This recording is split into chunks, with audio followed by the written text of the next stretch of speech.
Hi, this is Dan Blackwell, and I've received a lot of calls from investors wanting to know questions on the rent control bill that's taken place here January 1, 2020. A lot of investors looking for clarification on key components to the bill, and candidly, a lot of owners have been misinformed through various sources within the marketplace. So I wanted to shoot a video updating owners on some of the most commonly asked questions that I'm receiving to provide clarification on really the main key points. I shot a video a couple months ago on rent control, and this is a follow-up to that. I've read through the entire bill, recommend you to do the same if you're a multifamily investor. And if you don't have time to go through the entire thing, here are the main key points that you need to know as an owner moving forward.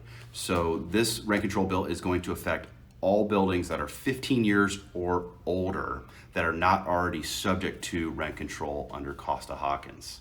The max allowable rent increase annually is 5% plus CPI. That rent increase, they're gonna track that occurred on or after March 15th, 2019.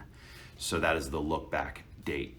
CPI is running about 2.5%, so 5 plus 2.5 max allowable is going to be approximately 7.5% annually.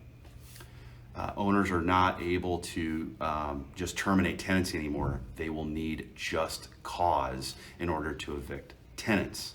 A little bit more detail on that is there will be at-fault evictions or no-fault evictions. At-fault evictions are pretty straightforward. For an example, the tenant's not paying rent, or they're breaching their lease, a landlord is able to evict that tenant who is at fault. No fault evictions, a landlord, some examples that will be allowable for a landlord to evict a tenant that is not at fault would be if the owner wants to occupy that unit or one of their family members wants to occupy a unit, and you will be able to evict that tenant who is not at fault. Or, which is going to be very common, is going to be if a unit needs to be substantially renovated, that would require a tenant to have to vacate the unit for more than 30 days.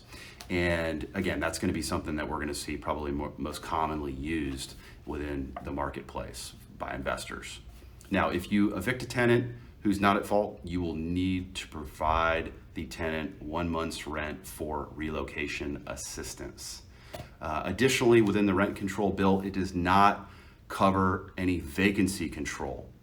So if you have a vacancy, you can go to market rents. You are not under any rent cap at that point. You can charge market rent if you have a unit that becomes vacant. And then lastly, this rent cap bill sunsets in 10 years in 2030.